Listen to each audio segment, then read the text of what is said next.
तर बऱ्याच मुलांची एकच इच्छा असते की त्यांना टॉपर बनायचं असतं आणि त्यांच्या शाळेत त्यांना नंबर काढायचा असतं आणि त्यांचं घरच्यांचं नाव त्यांना मोठं करायचं असतं.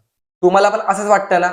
पण काय होतं की आपण असं विचार तर नेहमी करतो. नेहमी परीक्षेच्या आधी आपल्या डोक्यात हेच विचार असतात की आता यावेळेस मी टॉप करेल.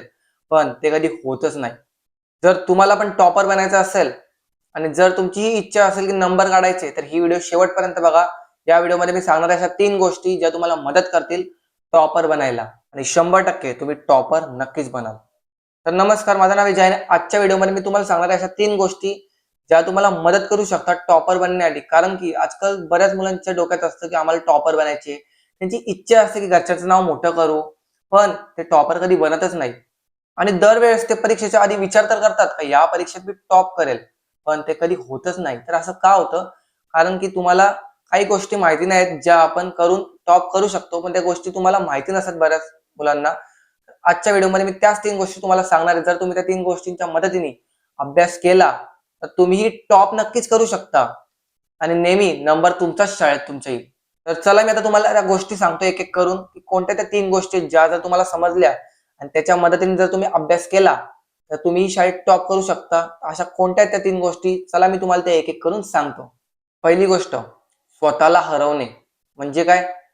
तर बरीच मुलं काय करतात, ते दिवसभर अभ्यास करतात, पण रात्री काय होतं, की त्यांचा अभ्यास जर 4 तास करायचा त्यांना असेल आणि जर अभ्यास दिवसातनं तुम्ही फक्त 2 तास केला असेल, तर रात्री ते काय बोलतात, स्वतःलाच ते बोलतात, की "काय केलं हे? 4 तास मी करू शकलो नाही अभ्यास" आणि त्यांना वाईट वाटतं रात्री. तर असं नाही करायचंय. तुम्हाला काय करायचंय, आज जर तुम्ही 2 तास अभ्यास केला असेल, तर स्वतःला नाही बोलायचंय. तुम्हाला रात्री काय बोलायचं, "आज मी ठीक आहे 2 तास अभ्यास केला, तर उद्या मी 3 तास करेल." तुम्ही लगेचच 5 तास करायला जाऊ नका. तुम्ही हळू-हळू करून स्वतःला हरवा आणि स्वतःला हरवाल, तेव्हाच तुम्ही जिंकाल. तुम्ही दुसऱ्यांना बघाल, की ह्यो काय करतो, याला 8 तास अभ्यास होतो, मग मला का नाही होत? तर तुम्हाला तो कधीच होणार नाही. पण तुम्ही स्वतःला हरवाल, तर तो अभ्यास तुमचा नक्की चांगला होईल आणि तुम्ही नक्की टॉप कराल. आणि असं केल्याने तुम्हाला अभ्यासाची सवय लागेल आणि टॉप तर तुम्ही नक्कीच कराल. दुसरी गोष्ट, नवीन अकाउंट बनवणे म्हणजे काय? तर बरेच मुलं काय करतात, त्यांना अभ्यासासाठी ते मोबाईल तर घेतात, पण त्या मोबाईलमध्ये ते अभ्यास करायचा सोडून दुसरंच काहीतरी करत बसतात. आणि असं आपल्यासोबत कधी होतं, कधी-कधी आपल्याला समजत पण नाही आणि आपण टाईमपास करत बसतो मोबाईलवर अभ्यास करायच्या ऐवजी. आणि असं जर तुमच्यासोबत होत असेल, तर ही गोष्ट तुमच्यासाठीच आहे. कारण का नवीन अकाउंट बनवणे म्हणजे नवीन अकाउंट तुम्हाला नवीन Gmail बनवायचे म्हणजे YouTubeमध्ये नवीन अकाउंट तुम्ही बनवलं, त्यात फक्त अशा लोकांना सबस्क्राईब करा, जे तुम्हाला अभ्यासाविषयी सांगतात, ज्यांचा तुम्हाला फायदा आहे आणि ज्यांचं बघून तुम्ही काहीतरी चांगलं करू शकता. अशा लोकांना जेव्हा तुम्ही फॉलो कराल, म्हणजे जे अभ्यासाविषयीच सांगतात जास्ती, तेव्हा तुम्हाला त्याच व्हिडिओ येतील समोर YouTube उघडल्यानंतर, ज्या तुम्हाला कामाच्या आहेत. तर तुम्ही आता नवीन अकाउंट बनवा, ज्यात फक्त तुम्ही अशाच लोकांना सबस्क्राईब करा, ज्या तुम्हाला कामाचे व्हिडिओ टाकतात, ज्या अभ्यासाविषयी व्हिडिओ टाकतात. म्हणजे तुमचाही मोबाईल घेतल्यावर फक्त अभ्यासच होईल आणि टाईमपास होणं कमी होईल आणि टॉपर तुम्ही नक्कीच बनाल. तिसरी गोष्ट, कठीण विषयापासून सुरुवात करणे म्हणजे काय?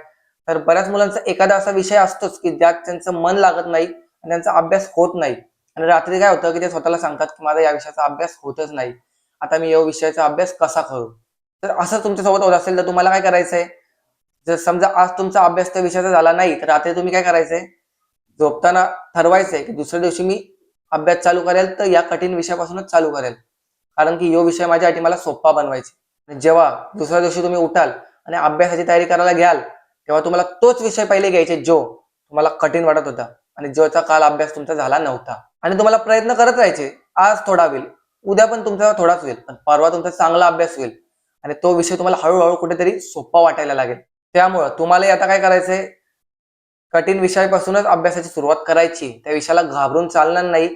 आपल्याला त्या विषयाशी लढावं लागेल. म्हणजेच आपल्याला त्या विषयाचा अभ्यास करत राहायचा आहे, प्रयत्न करत राहायचे. तो विषय एक दिवस नक्कीच तुमच्यासाठी सोपा बनलेला असेल. या होत्या त्या 3 गोष्टी ज्या मला तुम्हाला सांगायच्या होत्या आणि ज्यांच्या मदतीने तुम्ही चांगला अभ्यास करून टॉपर बनू शकता. तर आता मी इथं हा व्हिडिओ थांबवतो आणि भेटूया अशाच एक नवीन व्हिडिओसोबत. तोपर्यंत धन्यवाद.